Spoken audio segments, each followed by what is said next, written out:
Hi guys! Welcome to another vlog. So in today's video, kung natatandaan nyo nung mga nakaraan is may binlog ako na purple haze. Ito yung purple haze na nandun sa harapan ng bahay kasi natumba siya. Di ba yung aking plastic na sira? Tapos ito yung saktong-sakto doon sa pinagbutasan ng plastic. Sabi ng iba, sayang naman po yung succulent kasi nga sira-sira na putol-putol na ito.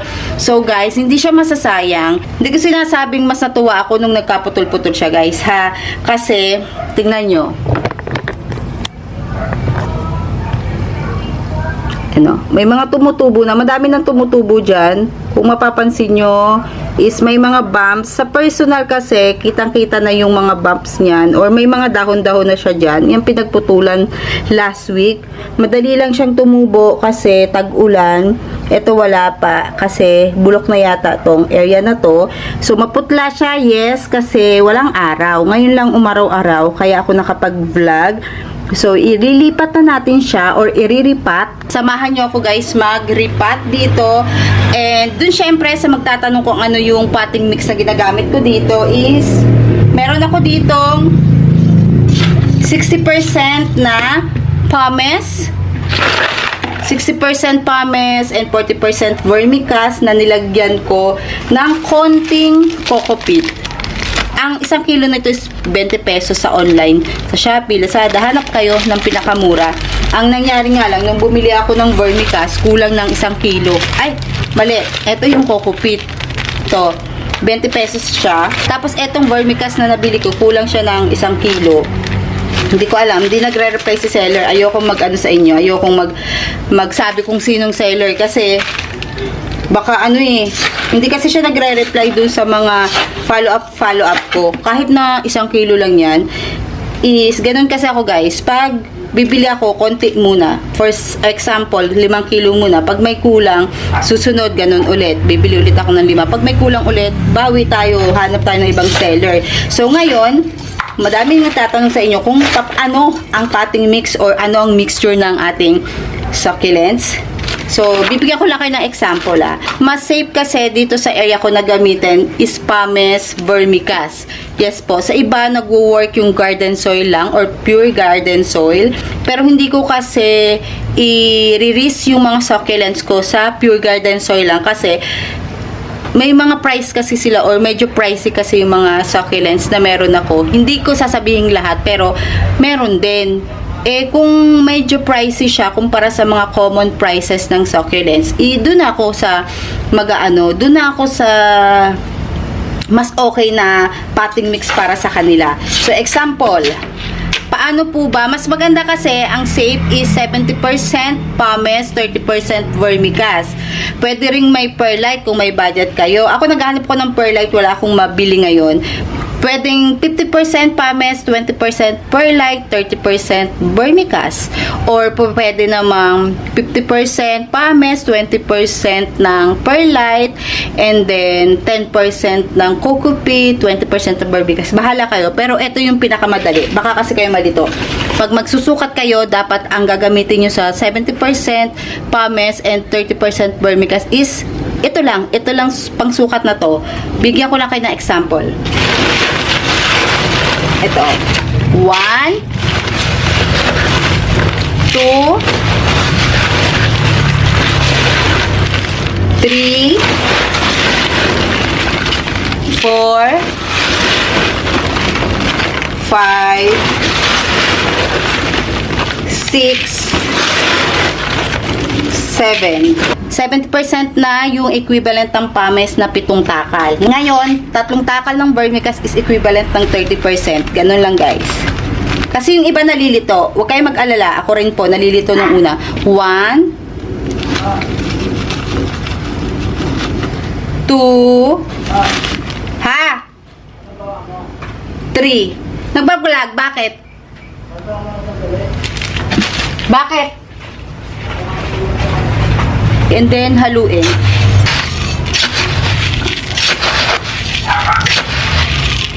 Ganito yung itsura ng 70% pumice and 30% ng vermicast. Kita nyo, against the light yata kayo. Ayan. Ganun lang siya. Yun lang yung gawa ko dun sa mga baguhan kong succulents or sa mga uprooted ko binili.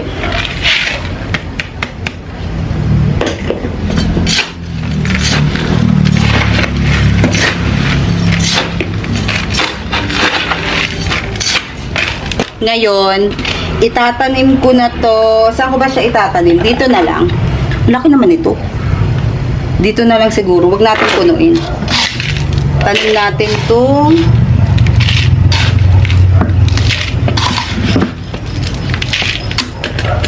eto kasi, ang aking nakalagay dito is garden soil. Hindi kasi maselan tong si Purple Haze. Kaya, pwede siya sa garden soil, pwede siya sa loam soil. Bahala kayo. Basta ako, ngayon, ilalagay ko siya sa vermicast kasi ito yung meron ako ngayon. Bawasan lang natin ng konti. Kasi hindi ko siya pupunuin.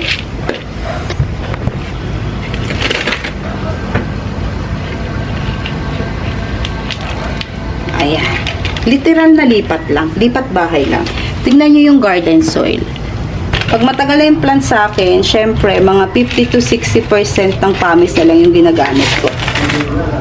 Kasi, subok ko na sila.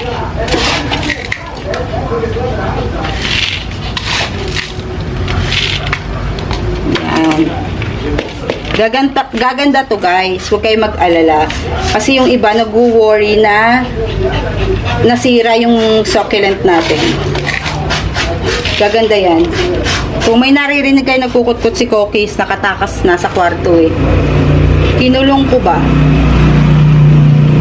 Sa kwarto. Kaya lang nakatakas siya eh.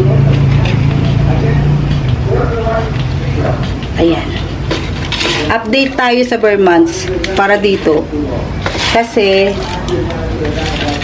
gaganda to guys. Maniwala kayo. Subok ko na si Purple Haze.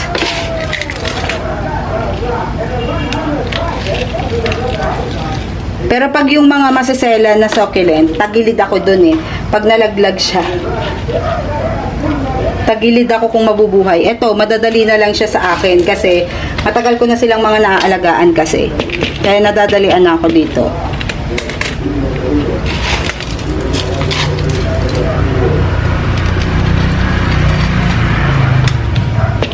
Dahil marami tayong pames, yes, may nakita yung aking service dito. Ito, ano na siya, bulok na ba? Yan. Di ko na nakuha yung ibang putol-putol na ano, na dahon dun sa labas. Ay, sa labas. Dun sa harapan. Tinabi ko kasi yung mga naputol dito eh. Nandun sa harapan, hayaan na natin. Lagyan natin ng toppings. Kasi marami tayong pames dito. Bumili ako ng 5 sako. And bibili ulit ako ng another 5 sako. Kasi madaling maubos yung mga pames. Dito lang malapit. Ewan ko kung saan bumili yung ano, yung service ni Dara dati. Siniservice ko din kasi yun eh. Pag may mga pinabibili ako na walang maiiwan sa dog ko, siya na lang pinabibili ko, bahala na siya. Tanong ko sa kanya kung saan siya bumili.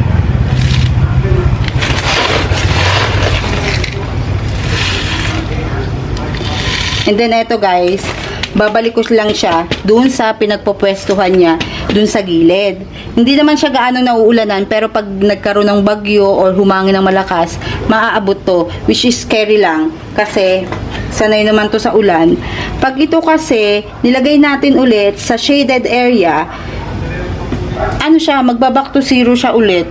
For example, pag umaraw na naman, hindi na naman niya kakayanin, nagbaback to zero ang halaman pag nilagay natin sa shaded area ng ilang buwan na galing sa full sun. Yung iba naman, nasanay sa rain or shine, pag inilagay mo sa isang tabi, sa shaded area, namamatay sila. Mas gusto nila nung, ano sila, nauulan na, naaarawan, ganyan-ganyan.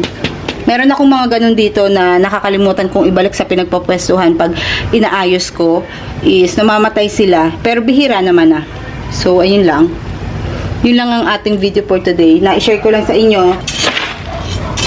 Ito naman,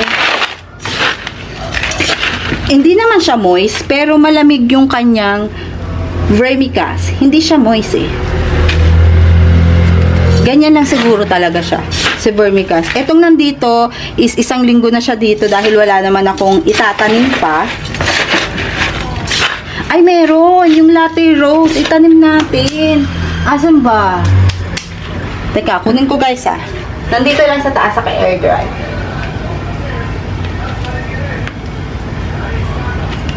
Ito oh, itanim na natin to. Hindi naman na naglalagas. Para mabawasan yung ating naka-air dry na nabili ko ng palpak nung nakaraan. Ito guys is ugatan na. Tatanggalin ko lang yung nagmashi na dahon. Ito yung nilagyan ko ng cinnamon. Meron pala ako cinnamon dito. Lagyan ko ulit bago ko itanim. Huwag niyong didiligan pagkatanim ha. Yan.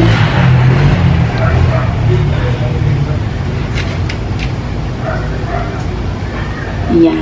Ay, nakita nyo na ba yung ugat niya? 4 to, na itanim ko na yung isa. Nasaan yung isa? Andito sa gilid ko. Ayan o.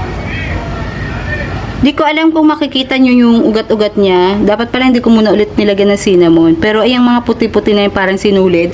New roots. Ito is... Ay, ano ba? Ayan, may new roots na din siya. Air-dried ng 1 week. Matapos ko siyang hati-hatiin. Kasi mahirap siyang ipat eh.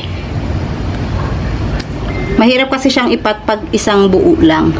May nag-comment sa isang sa isang post. Ito daw is asa ba? Ito daw si latte rose is marami daw sa ibang bansa nito. Sa US. Marami daw nito sa US at hindi daw sila inaalagaan. Ibig niyang sabihin, pinapabayaan lang nila. Palagi po nating tatandaan, ang ibang bansa dito sa Pilipinas ay magkaiba ang climate. Magkaiba sila, kaya kung doon mani-mani lang mag-alaga ng succulent, dito sa atin is mahirap. Lalo na pag nakatira tayo sa mainit na lugar, mahirap talaga siya. Meron din nag-ano sa akin dati, yung jadelet, yung pink, variegated jadelet siya na, ano ba tao, rainbow bush ang tawag. Sabi, damo lang daw sa kanila yon. Sa Australia naman yon. Guys, maswerte kayo dahil yung inyong weather is accurate sa mga succulent. Dito kasi sa atin, be proud sa mga nandito sa Pinas dahil mahirap talagang mag-acclimatize sa mga succulent, di ba? Karamihan ng succulent, mahirap i-acclimatize. Huwag na lang natin gawing negative yung nag-comment. Yan. Tingnan nyo. Lagay ko lang dito sa area na to.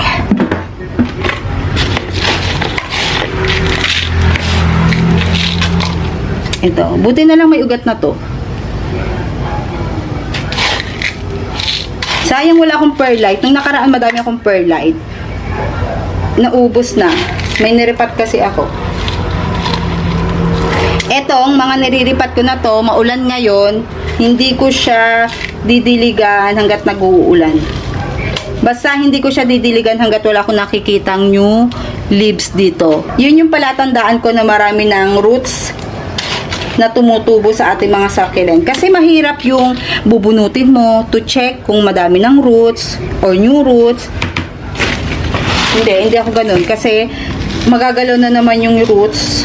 Tapos, magbaback to zero na naman silang pagkapit sa potting mix. So, hindi ko binubunot.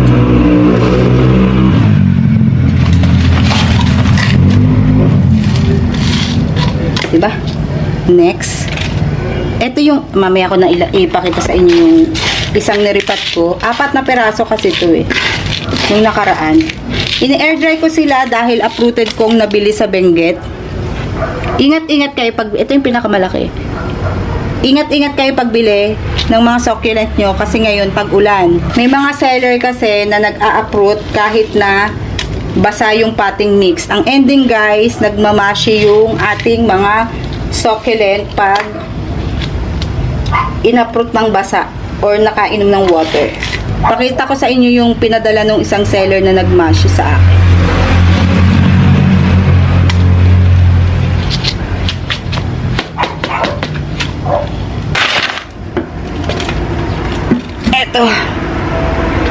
Ito yung isa. last week na itanim ko na. Ano na to, may bagong leaves rin to. Kaya lang nagkikita pa ako na nagbabrown pa sa ilalim. Umiinom pa siya ng tubig dun sa kanyang dahon. So at least yung 4 or yung 1 stem na hinati-hati ko, buhay sila lahat, guys. Latte Rose ang ID niya. Ito yung nabili ko sa isang seller na ina-fruit niya ng basa. Ganyan yung nangyayari pag ina-fruit ng basa, nasisira, nabubulok, nagtutubig. Ayan. Sira na yan, guys. Ito, pagdating sa akin is nasira na siya kinabukasan. Ito yung mga tinanggal kong dahon doon sa mga pinakita ko na yun, sira din. At ito sila sa ibabaw. Yan, guys. Hindi ko pa na-upload kasi yung video nung binilhan ko niyan. Ito mga to, nangamamatay na rin siya. Isa-isa, nagtubig na sila.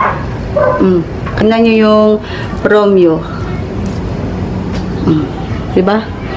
Nilagyan ko pa to ng cinnamon, pero no, wala na to.